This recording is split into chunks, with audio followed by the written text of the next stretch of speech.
पढ़ेंगे 12th class की political science. समकालीन विश्व में राजनीति का पार्ट फर्स्ट, शीत युद्ध का दौर। तो पहला टॉपिक है क्यूबा मिसाइल संकट के बारे में। क्यूबा मिसाइल संकट। क्यूबा का जुड़ाव सोवियत संघ से था और सोवियत संघ उसे तथा वित्तीय सहायता देता था। सोवियत संघ क्या करता था? क्यूबा को वित्तीय सहायता देता था।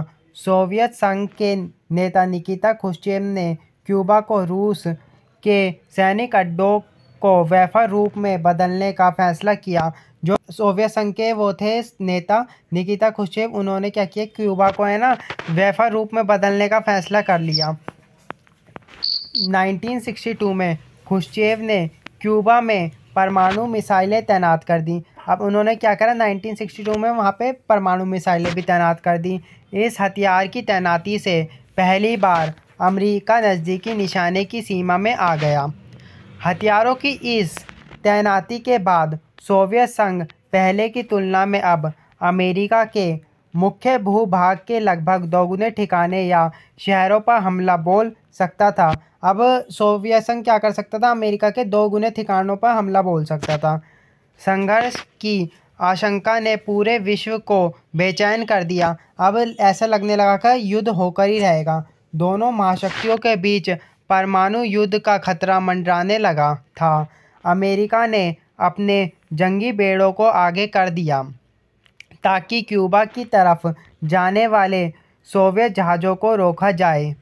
इस दोनों महाशक्तियों के बीच ऐसी स्थिति बन गई कि लगा कि युद्ध होकर ही रहेगा। अब अमेरिका ने क्या करा, जंगी बेड़ों को आगे कर दिया और दुनिया को क्या लगने लगा कि अब युद्ध होकर ही रहेगा।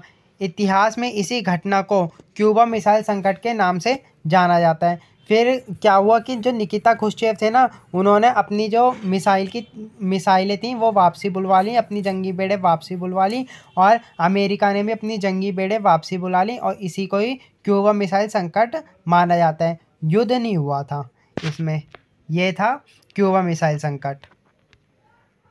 नेक्स्ट टॉपिक है शीत युद्ध। अब हम पढ़ेंगे शीत युद्ध के बारे में। द्वितीय विश्व युद्ध के दौरान संयुक्त राज्य अमेरिका, ब्रिटेन और सोवियत संघ रूस, जो अमेरिका थे, ब्रिटेन थे, सोवियत संघ रूस थे, ये कंधे से कंधा मिलाकर धुरी राष्ट्र जर्मनी, इटली और जापान के विरुद्ध संघर्ष किया। इन्होंने जर्मनी, इटली और जापान के विरुद्ध इन्होंने संघर्ष किया, मतलब युद्ध लड़ा। किसमें? द्वितीय विश्व युद्ध में। किंतु युद्ध समाप्त होते ही एक और ब्रिटेन तथा संयुक्त राज्य अमेरिका, एक और तो क्या हुआ, ब्रिटेन और संयुक्त राज्य अमेरिका हो गए। दूसरी ओर सोवियत संघ में तीव्र मतभेद और असहयोग की भावना उत्पन्न होने लगी। और दूसरी ओर क्या हुआ कि अमेरिका और सोवियत संघ के बीच है ना मतभेद की भावना उत्पन्न होने लगी। दोनों चाहते थे कि हम में से कोई एक ही महाशक्ति के रूप में उभरे। इन मतभेदों ने तनाव की भयंकर स्थिति उत्पन्न कर दी। इससे क्या हुआ, उन दोनों के बीच में ना तनाव बढ़ने लगा, युद्ध का खतरा मंडराने लगा। अब इन दोनों में युद्ध, मतलब कि शीत युद्ध चालू हो गया। रूस के नेतृत्व में साम्यवादी और अमेरिका के नेतृत्व में पूंजीवादी देशों दो खेमे में बढ़ गए। अब जो रूस था उन्होंने तो साम्यवादी खेमा बनाया और अमेरिका ने क्या बनाया, पूंजीवादी। दो गुट बना लिए। इन दोनों पक्षों में आपसी टकराव आमने सामने कभी नहीं हुआ। इन दोनों में कभी आमने सामने की लड़ाई तो हुई नहीं, परमाणु की लड़ाई हुई हो, कभी ऐसा तो हुआ नहीं।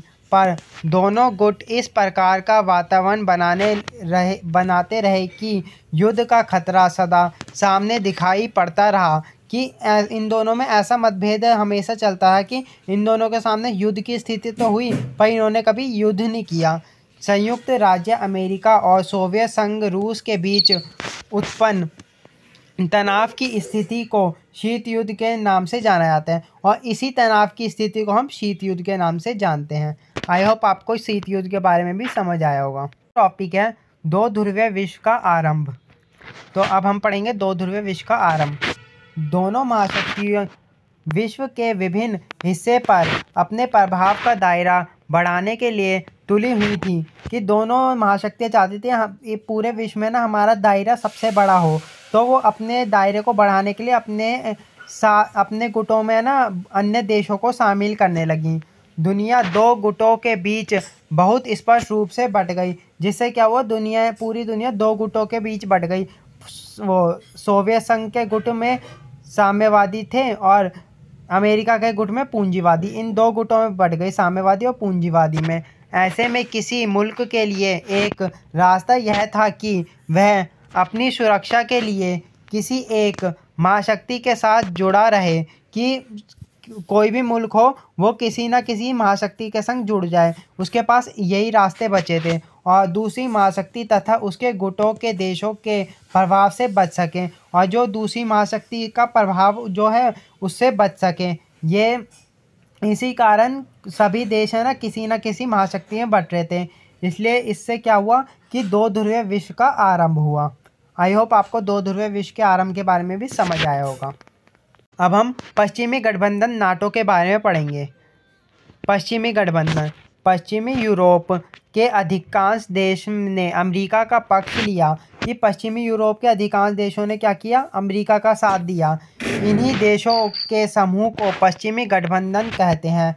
इन गठबंधन में शामिल देश हैं ब्रिटेन, नॉर्वे, फ्रांस, पश्चिम जर्मनी, स्पेन, इटली और बेल्जियम आदि। ये सब देश किसमें, पश्चिमी यूरोप में, पश्चिमी गठबंधन में शामिल हो गए थे। नाटो, जिसको हम नाटो के नाम से जानते हैं, पश्चिमी गठबंधन ने स्वयं को एक संगठन का रूप दिया। अप्रैल 1949 में उत्तर अटलांटिक संधि संगठन की स्थापना हुई, और इसकी स्थापना कब, 1949 में हुई, जिसकी फुल फॉर्म को हम किससे जानते हैं, उत्तर अटलांटिक संधि संगठन। इसमें कुल 12 देश शामिल थे, और जब इसकी स्थापना हुई थी तब इसमें कुल 12 देश शामिल हुए थे। आई होप आपको नाटो के बारे में समझ आया होगा, पश्चिमी गठबंधन के बारे में समझ आया होगा। पूर्वी गठबंधन के बारे में बात करेंगे। पूर्वी गठबंधन, यूरोप के अधिकांश देश सोवियत गठबंधन में शामिल हुए। पूर्वी यूरोप के अधिकांश देश किसमें, सोवियत गठबंधन में शामिल होने लगे। इस गठबंधन को पूर्वी गठबंधन कहते हैं। इसमें शामिल देश हैं पोलैंड, पूर्वी जर्मनी, हंगरी, बुल्गारिया, रोमानिया आदि। वार्सा संधि, सोवियत संघ की अगुवाई वाले पूर्वी गठबंधन को वार्सा संधि के नाम से जाना जाता है। कि सोवियत संघ के साथ जो भी देश शामिल हुए थे ना, उन्हीं देशों के गठबंधन को हम वार्सा संधि के नाम से जानते हैं। इसकी स्थापना सन 1955 में हुई, और वार्सा संधि की जो स्थापना है वो 1955 में हुई थी। और इसका मुख्य काम नाटो में शामिल देशों का मुकाबला करना था। और इसका जो काम था ना, नाटो में जितने भी देश शामिल हैं उनका मुकाबला करना था, उनके विरुद्ध खड़े होना था। यह था पूर्वी गठबंधन का काम। आई होप आपको पूर्वी गठबंधन के बारे में भी समझ आया होगा। अगर आपको यह वीडियो अच्छी लगे तो हमारे चैनल को लाइक, सब्सक्राइब और शेयर करना ना भूलें। अगर आपको इस वीडियो का अगला पार्ट चाहिए तो इस वीडियो का एम है 100 लाइक और 50 कमेंट्स का।